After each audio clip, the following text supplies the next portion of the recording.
చాలామంది ఏంటంటే అటు లవ్ చేసి మ్యారేజ్ చేసుకున్నా లేదా పెద్దలు కుదిర్చిన మ్యారేజ్ చేసుకున్నా ఫస్ట్లో అందరూ కూడా చాలా బాగుంటారని అంటుంటారు.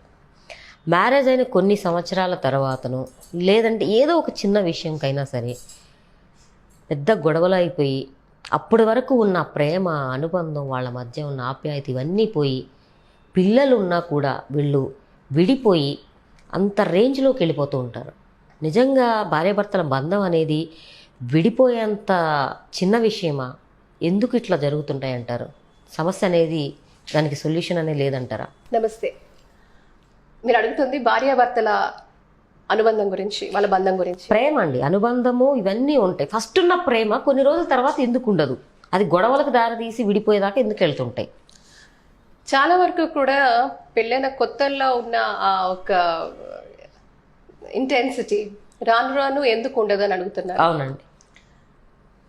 ఎందుకు ఉండదంటే ఆ కొత్తల్లో ఉన్నప్పుడు మన ఉత్సాహంగా ఉంటుంది. ప్రతిదీ కొత్తగా, ప్రతిదీ కూడా మనం తెలుసుకుందాం ఈ మనిషి గురించి అని ఎక్స్పెక్టేషన్స్ కూడా అంతే ఉంటాయి. అండ్ కొత్తలో కాబట్టి ఎక్స్పెక్టేషన్స్ కూడా మనము ఇంప్రెస్ చేయడానికి మన లైఫ్ పార్ట్నర్ని మనం అంతే తాపత్రయపడుతూ ఉంటాము. ఆ ఎక్స్పెక్టేషన్స్కి మీట్ అయ్యేటట్టుగా మనం పనిచేస్తూ ఉంటాం. ఫర్ ఎగ్జాంపుల్, ఈరోజు తొందరగా వచ్చేసేయండి, తొందరగా వచ్చేస్తారు ఇంటికి, బయటికి వెళ్తారు, షికార్లకు వెళ్తారు, సినిమాలకు వెళ్తారు, లేదా కలిసి భోజనం చేస్తారు. సో అలా మ్యాక్సిమం టైం వాళ్ళు అలా స్పెండ్ చేయడం మనం చూస్తూ ఉంటాం. ఇదంతా కూడా మళ్ళీ పిల్లలు పుట్టిన తర్వాత మళ్ళీ ఈ ప్రాసెస్ కొద్దిగా స్లో అవ్వడం మనం చూస్తూ ఉంటాం. అలా ఏర్పడిన గ్యాప్ చాలా మంది కంప్లైంట్. ఇప్పుడు మా దగ్గరకు వచ్చినప్పుడు కౌన్సిలింగ్, పిల్లలు పుట్టేంత వరకు బాగానే ఉన్నారండి, పిల్లలు పుట్టిన తర్వాత కూడా వైఫ్ అంటే ఎస్పెషలీ తన లైఫ్ పార్ట్నర్ ఎక్కువ టైం పిల్లల మీద కాన్సన్ట్రేట్ చేయడం అనేది మనం చూస్తూ ఉంటాం. ఇంతకుముందు నాకు లేవు. సో ఈ కంప్లైంట్స్ అనేవి చాలా సహజంగా, అంటే ఎక్స్పెక్టేషన్స్, నథింగ్ బట్ ఎక్స్పెక్టేషన్స్. ఎప్పుడైనా చూడండి, వాళ్ళిద్దరి మధ్యన ఒక భార్యాభర్తల మధ్యన గొడవ అయితే వాళ్ళు చెప్పే ఫస్ట్ ఇన్సిడెన్స్ ఏంటి అంటే, పెళ్లికి ముందు నువ్వు ఇలా చెప్పావు. లవ్ మ్యారేజెస్లో అయితే నువ్వు పెళ్లికి ముందు అలా ఉండేవాడివి, అలా చెప్పేదానివి, నువ్వు ఇలా ఉండేవని చెప్తావు. లేకపోతే పెళ్ళైన కొత్తలో అరేంజ్ మ్యారేజెస్ అయితే మీరు పెళ్ళైన మొదట్లో బాగానే ఉండేవారు, దాని తర్వాత ఇన్ని డిఫరెన్సెస్ వచ్చాయి అని.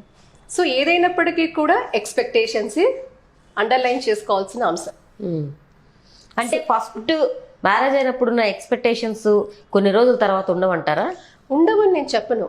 ఉండకూడదంటారా? ఉండకూడదని కూడా చెప్పను. అంటే ఏంటంటే ఎక్స్పెక్టేషన్స్ స్టార్టింగ్ లో ఏంటంటే we want to show our best, మనం ది బెస్ట్ చూపిద్దామని ప్రయత్నిస్తూ ఉంటాం. సో తర్వాత ఏమవుతుందంటే మనకున్న ప్రాక్సిమిటీ వాళ్ళతో మనం అవతల మనిషిని అర్థం చేసుకున్న దీన్ని బట్టి, మనం ఆ ప్రాక్సిమిటీని బట్టి కూడా కొద్దిగా టేక్ ఇట్ ఫర్ గ్రాంటెడ్ అనేవి చాలా వరకు రిలేషన్స్ లో మనం చూస్తూ ఉంటాం. పర్లేదులే, భార్యే కదా, భర్తే కదా.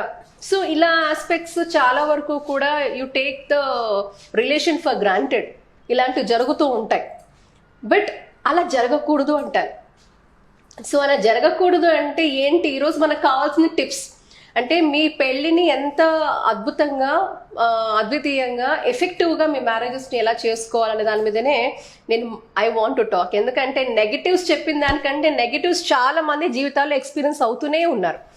కాబట్టి ఆ నెగిటివిటీ కంటే కూడా పాజిటివ్ గా మనం ఎలా వర్క్ చేసుకోవచ్చు. సరే, ఇప్పుడు ఒక నెగిటివ్ అనుకోండి, దాన్ని పాజిటివ్ గా ఎలా మార్చాలనేది క్లియర్ గా చెప్తారా? తప్పకుండా. సో స్టార్టింగ్ లో ఉన్న ఏదైతే ఒక ఇది, ఎందుకంటే ఒకటండి, అవతల మనిషి పట్ల ప్రేమగా ఉండు అని మనము బయట నుంచి చూసి నేర్చుకునేది కాదు. రావాలంటారా? ఆ మనిషి పట్ల సహజ సిద్ధంగా మనసులోంచి రావాల్సిన అంశం అది. అది ఎవరు చెప్తేనో, ఎవరో చూస్తేనో, ఎవరో ప్రేరేపిస్తే వచ్చేది కాదు. సో మొదట్లో ప్రేమగానే ఉండేవాళ్ళు, తర్వాత ఎందుకు తగ్గిపోయింది? ఇందాక మీకు చెప్పాను, ఎన్నో ఫ్యాక్టర్స్ అయ్యి ఉండొచ్చు. అంటే కొంతమంది ఏంటంటే ఎన్నో సాకులు వెతుక్కుంటూ ఉంటారు. ఆనందంగా ఉండడానికి, ఉండకపోవడానికి మన సాకులు వెతుక్కోక్కర్లా. ఎలా ఆనందంగా ఉండొచ్చో మనకు తెలుసు, చాలా వరకు తెలుసు. సో అందులో ఇద్దరిలో ఏ ఒక్కరు కూడా ప్రోయాక్టివ్గా లేకపోయినా, ఇద్దరిలో ఎవరో కూడా సహకరించకపోయినా కూడా అవతల వ్యక్తి చాలా డిమోటివేట్ అవుతారు, డిమోరలైజ్ అవుతారు. అలా చేయొద్దంటాను నేను. సో లైఫ్ అనేది మన పెద్దవాళ్ళు ఆశీర్వదిస్తారు కదా, ఇది నిండు నూరేళ్ల జీవితం. సో ఆ నిండు నూరేళ్ల జీవితాన్ని ఎంత ఆనందంగా ఉండొచ్చు. మనము ఒక ఎగ్జాంపుల్గా ఉండాల్సిన అవసరం ఉంది. అంటే అట్లీస్ట్ మన కుటుంబ సభ్యులకి, మన పిల్లలు మన ముందు పెరుగుతూ ఉన్నారు. ఎవరైనా కూడా ద వరల్డ్స్ బెస్ట్ కపుల్ ఎవరు అంటే మా అమ్మ నాన్న అని చెప్పుకోవాలి. మాకు ఆదర్శమైన దంపతులు ఎవరు అంటే మా అమ్మ నాన్న అని చెప్పుకోవాలి. నా బెస్ట్ రోల్ మోడల్స్ ఎవరు అంటే మా అమ్మ నాన్న అని